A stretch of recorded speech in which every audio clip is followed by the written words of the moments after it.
അല്ലാഹു അക്ബർ. ഞങ്ങളുടെ ഈ കൂനമ്പാലം മൊഹിദ്ദീൻ പള്ളി എന്ന് പറയുന്നത് ഇന്ന് എല്ലാവരും അത്ഭുതമായി കാണുന്ന രീതിയിൽ മാറിയിരിക്കുന്നതാണ് ഇന്ന് കാണുന്നത്. ഇവിടെ എൻ്റെ മുത്തച്ഛൻ, അതുപോലെ തന്നെ മുത്തച്ഛൻ്റെ അച്ഛൻ, ഇവരെല്ലാം ഈ പള്ളിയിലെ മൊല്ലാക്ക മേസ്രി, അതുപോലെ തന്നെ ഇബ്രാഹിം അണ്ണൻ, ഹക്കീം അണ്ണൻ, അങ്ങനെ പല മുൻകാല മുസ്ലിം സഹോദരന്മാർ, ആ ഒരു ബന്ധം എൻ്റെ കുടുംബത്തിലുള്ളവരെല്ലാം മരിച്ചു, നാം മാത്രമേ ഉള്ളൂ.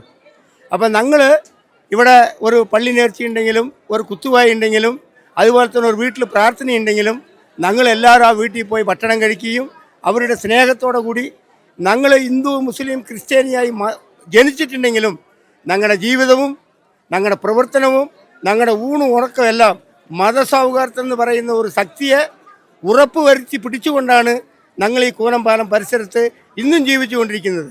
മതത്തിൻ്റെ പേരിലും ജാതിയുടെ പേരിലും പല ഭാഗത്തും കൊലകളും കൊല്ലകളും കരുത്തുവെട്ടലും കൈവെട്ടലും ഗർഭിണി പെണ്ണുങ്ങളുടെ സൂലായുധം വെച്ച് കുത്തിത്തള്ളുകയൊക്കെ ചെയ്യുമ്പോഴും ഇവിടെ ഞങ്ങൾ ഒറ്റക്കെട്ടായി നിന്നുകൊണ്ട് അത്തരത്തിലുള്ള വർഗീയ വിഘടനവാദത്തെ ശക്തമായി എതിർത്തുകൊണ്ട് മതസൗഹാർദ്ദത്തിന് ഉറപ്പിച്ചുകൊണ്ടാണ് ഇപ്പോഴും ഞങ്ങൾ ഇരിക്കുന്നത്.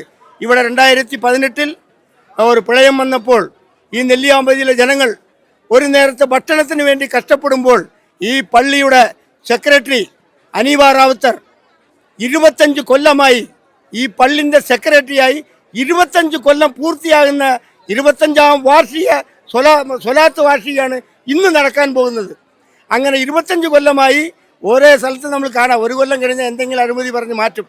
ഈ പള്ളിയിൽ ചെറുപ്പക്കാരനായി ഞങ്ങൾ തൂക്കി വളർത്തിയ അനീവ 25 കൊല്ലം പൂർത്തീകരിച്ച് നാളെ നേരം വെളുത്തു കഴിഞ്ഞാൽ 26ാമത്തെ വർഷം സത്യസന്ധയ്ക്ക് പ്രവർത്തിക്കുകയും എല്ലാവരെയും ഊട്ടി ഉറപ്പിച്ചുകൊണ്ട് ഈ പ്രളയ സമയത്ത് ലോഡ് കണക്കിൽ അരി കൊണ്ടുവന്ന് 2118 കുടുംബത്തിന് ജാതി മതം നോക്കാതെ നെല്ലിയാമ്പതിയിലെ 13 വാർഡിലും വിതരണം ചെയ്ത് പട്ടിണി മാറ്റി അത്തരത്തിലുള്ള പാവങ്ങളുടെ അഭിമാനങ്ങൾ നേടിയെടുത്തൊരു പള്ളിയും കൂടിയാണ്.